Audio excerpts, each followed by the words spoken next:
wonderful. So I guess just to get started off, what do y'all see to be the state of mental health at UT? Have you seen the rates of suicide or mental health issues increasing or decreasing, or I don't know, what have y'all seen in your work? In general, it's kind of a lofty question, the state of mental health at UT. In general, mental health at UT, in terms of what we're seeing in the counseling center, is that we are seeing an annual increase of more students presenting to our counseling center in higher levels of stress and distress. And that is a consistent nationally. When you talk to other counseling centers and other counseling center directors, they're seeing the same thing. So UT is not unique in terms of the trends that we're seeing.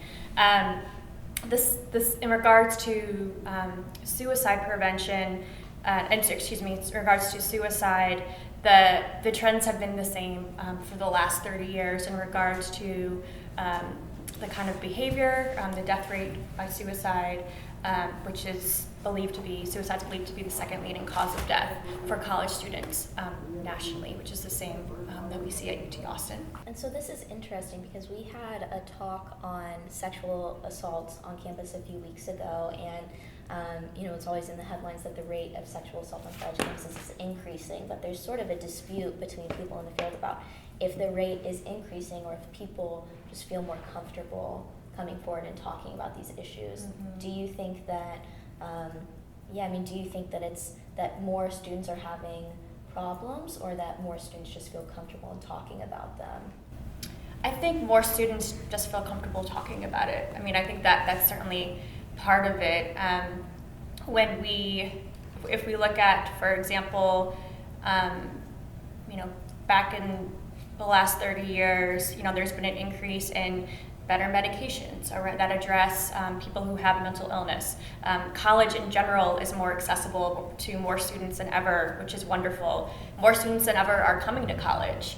And so I think because of all these factors, that's going to lead, and more people than ever are aware about mental illness and are comfortable talking about it.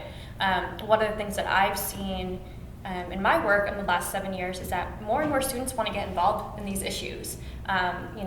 Katie is a great example of that work. I get emails all the time from students saying whether I'm someone with lived experience and I want to help, or I've lost a loved one to suicide, I want to help. And this is definitely a trend that has been increasing since I've been involved on campus, which is great and something that I think will continue to do so. Yeah. So Katie, have you seen sort of an increased level of comfort among students of talking about this issue?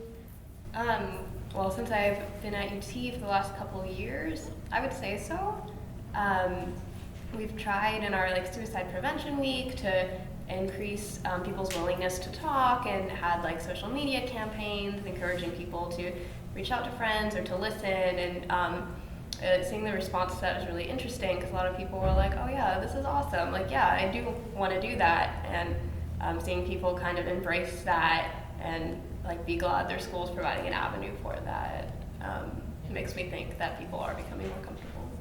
And we keep talking about the warning signs and recognizing them. Could you define what some of the warning signs are, and basically how students wanting to help can respond to these warning signs when they recognize them?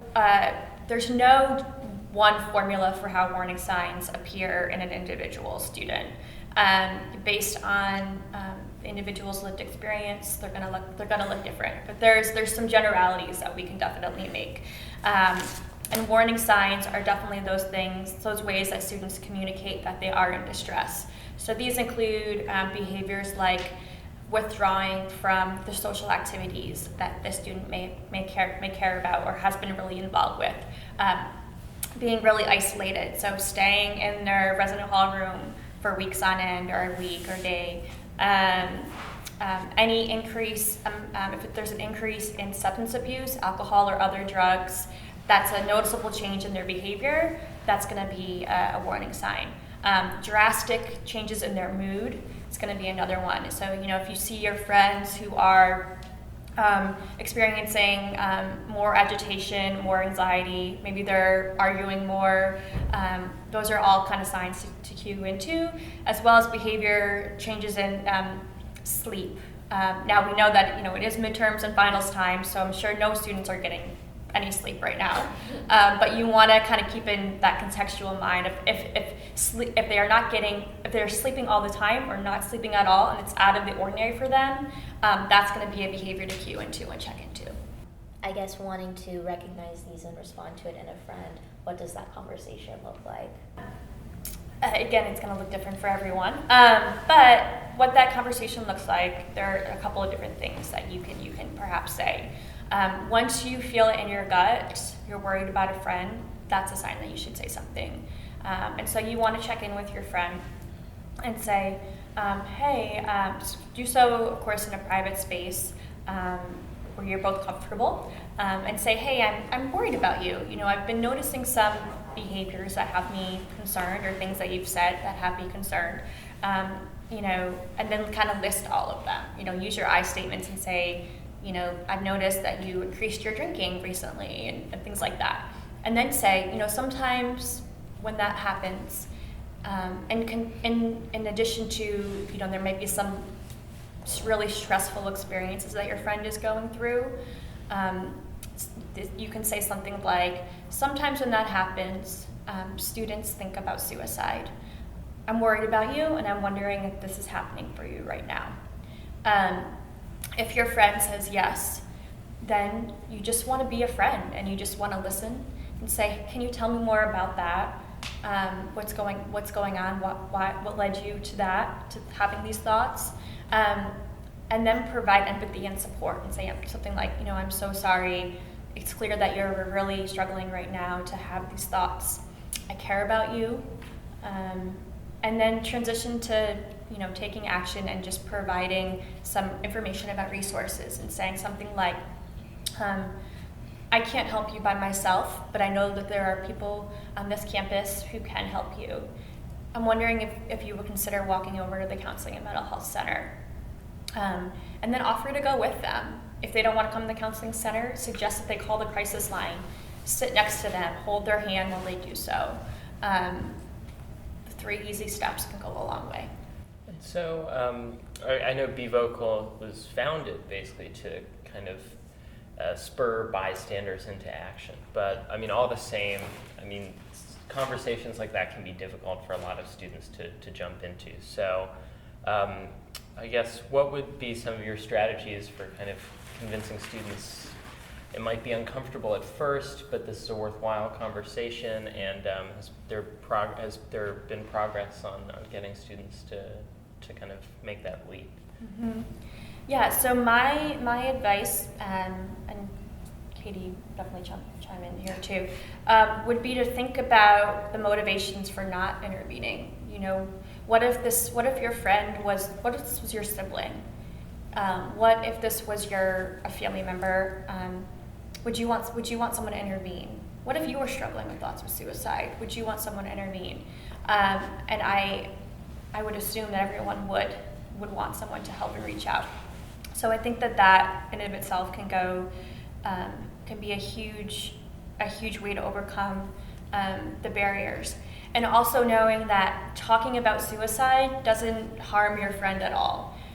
There's a really big myth in the world that if I say the word suicide, I'm going to cause harm, I'm going to give my friend the idea, and that's not the case. Thoughts of suicide are not a one-time thing. 78% of students who have thoughts of suicide first have those thoughts in middle school. And so for many people, it's oftentimes something that they're coming to college with and that they may think about because of the extreme stress that for some students they face in college. What was the second half of your question? Sorry. I guess I was just saying, have you seen success in recent years with the launch of Be Vocal? Yes. Okay, thank you. Yes, so we formally launched Be Vocal last April, I believe, and we've seen wonderful success with it. So much so that last year, the University of Texas system gave money to UT and every university in the system to replicate and do a bystander intervention program like we're doing on our campus at every college. And so that's been incredibly exciting. We right now are in the process of launching a student organization for Be Vocal. And so that just shows the growth that students are really excited about the work and wanting to get involved. We also implemented Be Vocal into the freshman orientation session. So now every freshman that came through campus this year saw, the big Be Vocal flags. There's Be Vocal posters everywhere. They talked about it in their campus issue play. And so I think it's the beginning of a really big cultural shift for UT Austin that says, as Longhorns, we all care about each other. We want to make a difference in our community, and this is one way to do that. Students can become involved by, bystander intervention, by getting involved with people that they know and warning signs that they see, but what other roles exist for students in the greater goal of suicide prevention on campus? I think, Katie, you're a volunteer, so. Mm-hmm. Yeah, so for the past 2 years, I have worked with Marianne and several other students, and we work on coming up with different programming events for specifically the Suicide Prevention Week, and trying to find ways that can reach out to students and different ways to do that. We look at social media, we look at different sorts of events on campus and talks, and just trying to get this, trying to feed into this cultural shift and get people talking about it and getting people aware, and just kind of increasing the general level of knowledge, because that's really a lot of what it comes down to. So, I imagine it's got to be very useful to have students involved, because I think students in many ways will be able to talk to other students much more easily. So kind of, if you found that's a very good way of lowering the stigma on campus? 100%. Yeah. We know from research that two-thirds of students who have thoughts of suicide, the first person they tell is a friend, is a partner, family member. And so we really believe that the way we're going to prevent suicide on our campus is to empower our students to feel more confident in talking about this issue. And so that's why we do free workshops year-round to teach students how to talk about and recognize suicide. That's why we have our peer educators. That's why we have Suicide Prevention Week. I have the privilege when we table for the counseling center on campus, our peer educators are out there tabling for us, and students talk to them much more comfortably and open and honestly than they talk to, myself or other counseling staff around tabling. And so we could not do the work that we do without students. And so what is one thing that you want students to know about this issue on campus? One thing would be that if there are students in the room today, if there are students who watch this online afterwards, and they're having thoughts of suicide themselves, or they currently know of students who are, I want them to know that they matter, that you are enough, that there are people out there who care about you and who love you. We care about you, I care about you, UT Austin cares about you. And so I want to say, please find the courage to ask for help. Come over to us at the counseling center, tell a friend that you need help, and work and fight, work to be here another day. And I would just say to every student that you are not alone, and just because other people aren't sharing these feelings, you don't hear other people talking about this, doesn't mean that you are the only one. And so it's up to us to be able to talk to others and listen to others to really make sure that that is well known.